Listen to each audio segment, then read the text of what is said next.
Assalamualaikum warahmatullahi wabarakatuh. Hai para pencinta catur dan para catur mania, selamat datang kembali di Legenda Catur Dunia. Saya akan kembali melanjutkan untuk mengulas satu game di babak ke-8 Grand Chess Tour Sinquefield Cup 2022 kawan. Tidak perlu saya ulangi mengenai klasemen kawan. Bagi kawan-kawan yang belum tahu mengenai posisi klasemen sampai babak 8 ini, kalian bisa melihat video tadi pagi yang saya upload. Di situ sudah saya jelaskan. Link nanti ada di akhir klasemen kawan. Bisa langsung kalian klik nanti linknya di akhir video. Langsung saja untuk game yang akan kita ulas ini, saya ambil permainannya Levon Aronian versus Ian Nepomniachtchi di babak ke-8 yang menyisakan satu babak lagi kawan malam ini. Siapakah jagoan kalian? Pasti kalian berharap apakah Alireza menjadi juaranya dan sekaligus mungkin menjadi juara Grand Chess Tour 2022 ini kawan dengan memenangkan Sinquefield Cup ini. Kita lihat saja nanti. Pion E4 dimulai oleh Levon Aronian dan Ian Nepo pion E5, kuda F3, kuda F6. Ian Nepo bermain dengan Petrov defense dan Levon memilih variasi klasikal. Kuda ambil pion E5, tentu saja pion D6, kuda kembali ke F3 dan gantian sekarang kuda hitam ambil pion putih E4.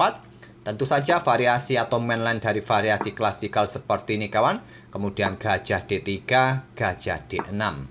Cukup simetris posisi pion pusat, cuma posisi kuda yang tidak simetris. Kalau seperti ini simetris kawan, mundur ke petak F6 lagi. Di posisi ini kawan yang paling populer bukan gajah D6 ini kawan. Ini adalah variasi Marshall. Kuda C6 merupakan pilihan yang paling populer di game-game terdahulu atau gajah E7. Sama juga mempersiapkan diri untuk segera rokade pendek, tapi di sini Ian Nepo memilih dengan variasi Marshall gajah D6. Rokade selanjutnya adalah pion C4 untuk mengosongkan dukungan bagi kuda kawan. Tentu saja kuda bisa tewas kalau kalian menerima tantangan pion ini. Di sini pion C6 satu-satunya langkah yang cukup bagus untuk tetap jika nanti terjadi pertukaran pion semacam ini, kudanya akan tetap aman. Di sini benteng E1 dan gajah F5 untuk membackup kudanya karena 2 kali mendapatkan serangan dan dilanjut menteri C2. Sekarang 3 kali tekanan kawan. Ini diantisipasi dengan langkah gajah G6. Di sini gajah mundur ini adalah sebuah trik kecil kawan. Kalau kalian salah perhitungan pada posisi ini demi mendapatkan pion di posisi ini, kalian mungkin tidak akan berani ambil pion ini dengan benteng, kalian akan rugi kualitas nantinya. Dan sekarang posisi kuda ini dalam ancaman, mungkin kalian berpikir bisa melangkah dengan kuda G5 untuk ambil pion ini dengan dukungan benteng tentu saja dan menteri kawan, tapi kalian salah. Pion ini akan didorong maju kawan. Blokade dukungan bagi kuda dan menteri hitam bisa ambil kuda ini dengan tempo discover attack juga. Ini yang bisa bikin repot. Oke, kembali ke langkah aslinya. Jadi trik semacam ini tidak mempan terhadap Levon. Di sini dia mendorong pion C5-nya. Gajah mundur ke C7 dan kuda B berkembang ke D2. Memberikan pressure lebih bagi kuda E4 kawan. Di backup dengan pion F5. Di sini tadi Stockfish lebih menyukai pengembangan kuda C3. Kalau kalian ingin memilih langkah engine, ya pilihlah petak C3 ini bagi pengembangan kuda kalian. Dan diagonal gelap bagi gajah ini juga tidak tertutup kawan dengan pengembangan kuda yang ada di petak D2 yang dipilih oleh Levon ini. Pion F5 perkuat posisi kuda E4-nya dan menteri ke B3.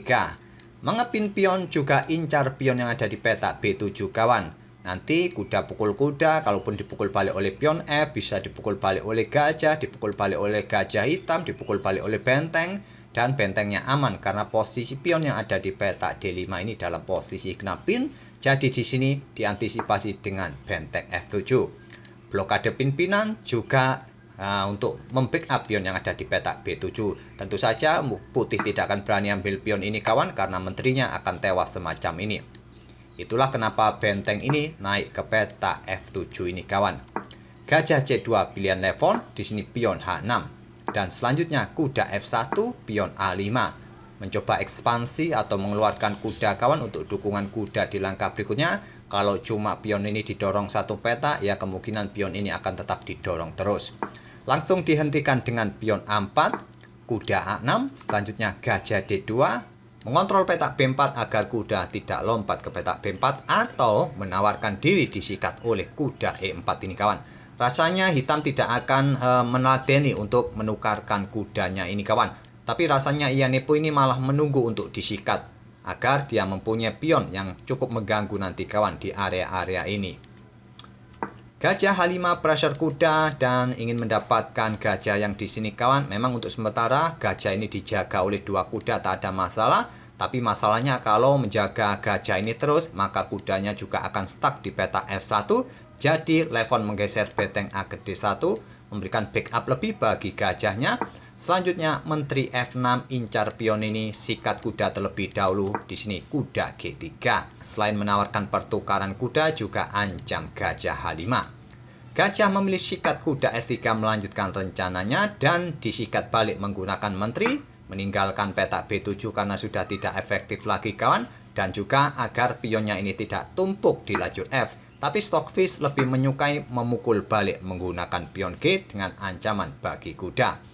Barulah sekarang kuda kawan akan meladeni pertukaran dengan gajah gelap putih semacam ini kawan. Dan mungkin di sini kuda akan bergerak ke peta B4 setelah gajah gelap meninggalkan posnya menjaga peta ini.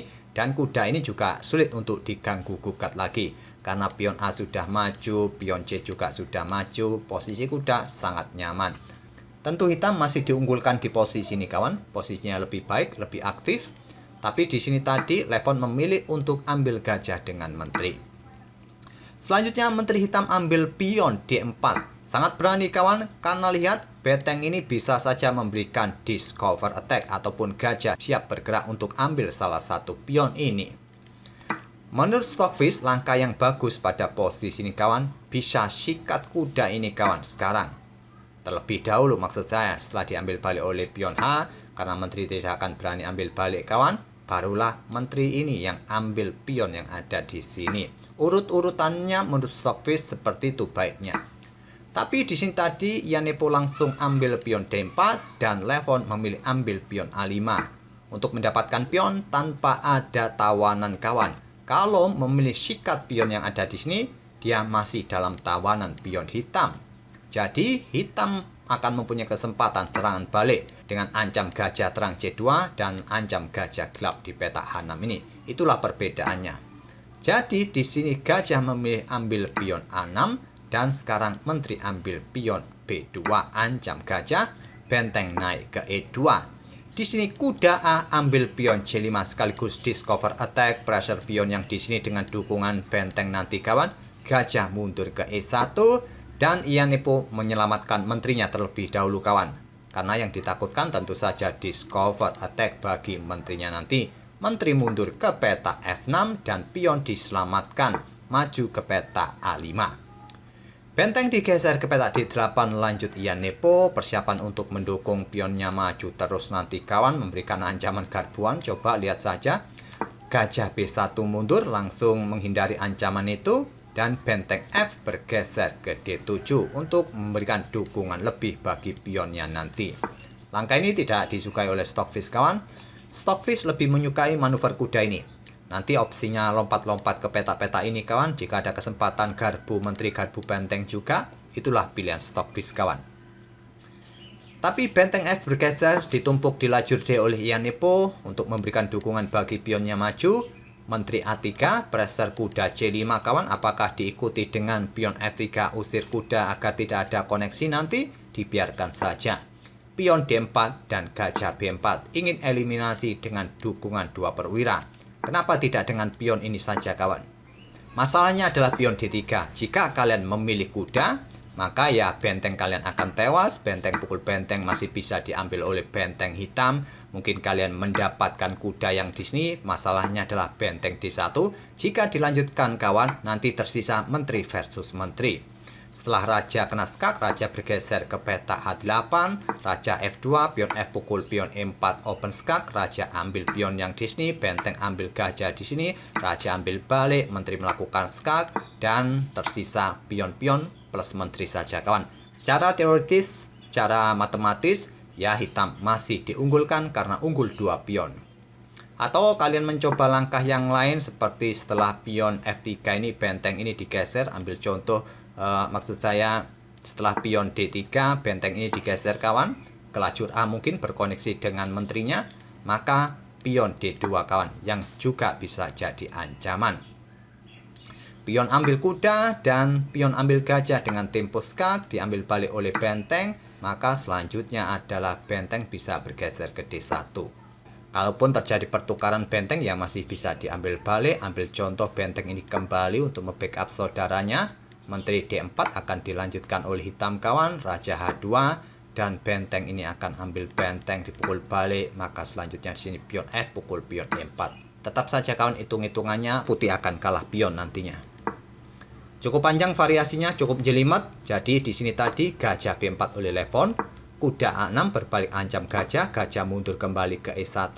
Sekarang pion C5 untuk membentuk koneksi yang bagus. Dua pion ini kawan, dua pion bebas, tapi juga kurang disukai oleh Stockfish. Malah posisinya sekarang parameternya putih sedikit demi sedikit naik kembali.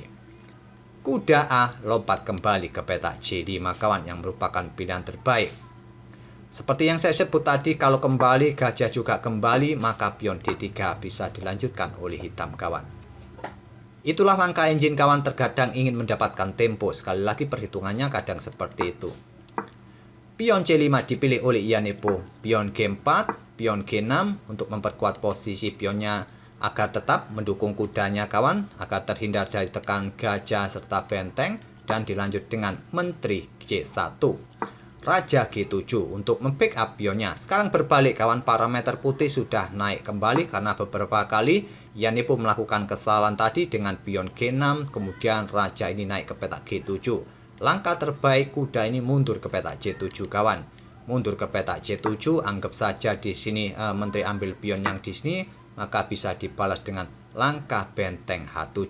Malah benteng akan mempunyai kesempatan mempunyai lajur terbuka kawan dengan tempo ancam menteri, dan nanti disusul menterinya juga bisa bergerak ke peta ini kawan, dan memberikan ancaman skakmat yang sulit untuk dihindari lagi kecuali melakukan pertukaran semacam ini. Raja G7, pion G pukul pion F5 dipukul balik oleh pion G, benteng D3 persiapan naik kawan, memberikan ancaman skak. Mungkin terlebih dahulu benteng sikat kuda melakukan pengorbanan. Di sini benteng E7 perkuat posisi kuda, nanti bentengnya juga bisa blokade jika ada ancaman skak di sini kawan.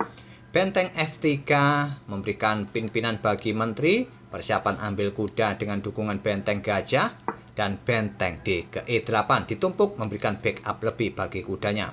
Kuda dari tadi cukup mengganggu, langsung disikat oleh Levon dengan benteng, tidak dengan gajah kawan.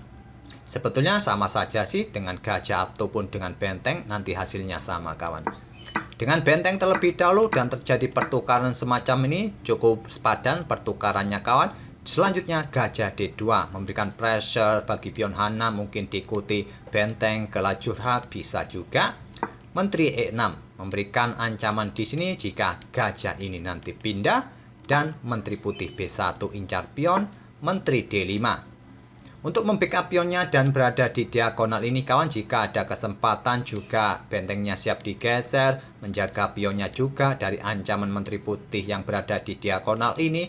Di sini benteng H3, benteng putih mundur ke peta E6. Coba lihat kawan, pion ini pun masih cukup aman dengan dukungan menterinya. Di sini menteri C1 terlihat cukup wajar, cukup normal kawan pergerakan ini untuk memberikan 3 kali tekanan sekarang, tapi langkah ini adalah langkah kesalahan. Jadi di posisi ini sangat lumrah, sangat logis langkah ini kawan, cukup manusiawi. Mungkin kalkulasi dari Levon ini tidak terlalu panjang kawan, mengingat kontrol waktunya sudah mulai jatuh kawan. Sudah jatuh di bawah 1 menit, sedangkan Iannepo ini bermain cukup cepat dan masih mempunyai waktu 30 menit lagi. Langkah yang bagus tadi menurut Stockfish benteng B3. Tapi memilih dengan menteri C1, dibiarkan saja tidak di backup menteri mundur untuk berada di baris ke-6, tapi langsung menggeser bentengnya ke petak G6, merelakan pion. Pion diambil oleh gajah skak, raja bergerak ke petak gelap, bagusnya ke petak terang, tapi petak F6 dipilih oleh Iannepo, sekarang pion F3 untuk menghentikan ancaman skakmat. Stockfish lebih menyukai pion G3. Kalaupun nanti pion ini didorong masih ada menteri ataupun gajah kawan, tak ada masalah. Tapi di sini Levon memilih dengan pion F3 dan dilanjut kuda C7, mengaktifkan kudanya agar lebih mendekati area serangan. Menteri F4, menteri ke peta E1 jawaban yang bagus, tapi ke peta F4, kuda E6, menteri ke B8, ingin menusuk dari belakang mungkin kawan. Dan sekarang kontrol waktunya sudah mulai ditambah sejak 3 langkah sebelumnya kawan. Sudah mencapai langkah ke-44, jadi kontrol waktu sekarang Yanepo hampir 1 jam kawan. Sedangkan Levon Aronian masih mempunyai 24 menit. Permainan berlanjut di sini menteri A2 tetap ancaman skakmat, diantisipasi dengan mendorong 2 petak. Cukup mendorongnya 1 petak kawan, lebih kuat daripada ke petak G4. Tapi sudah kepalang tanggung kawan, posisi putih sudah kolaps. Di sini pion F pukul pion G4, menteri H8 terlebih dahulu skak, raja F7 dan benteng G3. Kenapa tidak melakukan skak lagi kawan di sini? Ya masih bisa diblokade oleh kuda. Kalau kalian sikat menggunakan gajah, tidak perlu terburu-buru ambil dengan benteng kawan. Cukup dengan pion ambil benteng di sini open skak, barulah nanti gajah bisa diambil. Putih akan tetap kalah. Benteng G3 pilihan Levon, dan selanjutnya menteri B1 skak, raja H2, dan terus-menerus melakukan skak kawan, memaksa dalam posisi yang tidak enak karena posisi raja sudah posisi terbuka di baris pertama dan kedua, dan sekarang skak di peta E2 diblokade oleh benteng. Selanjutnya pion didorong maju skak, di sini raja ke H3 dan menteri F1. Di posisi ini Levon menyerah. Andai saja Levon mempunyai waktu yang cukup untuk membuat kalkulasi yang akurat kawan, maka mungkin dia mampu bertahan dari tekanan-tekanan Yanepo. Tapi sayangnya dia sudah tertekan waktu sehingga beberapa kali dia membuat langkah-langkah yang tidak efektif, bahkan langkah-langkah blunder.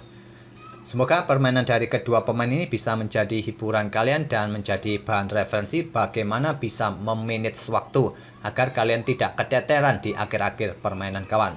Kita akan bertemu di video-video berikutnya. Terima kasih. Wassalamualaikum warahmatullahi wabarakatuh.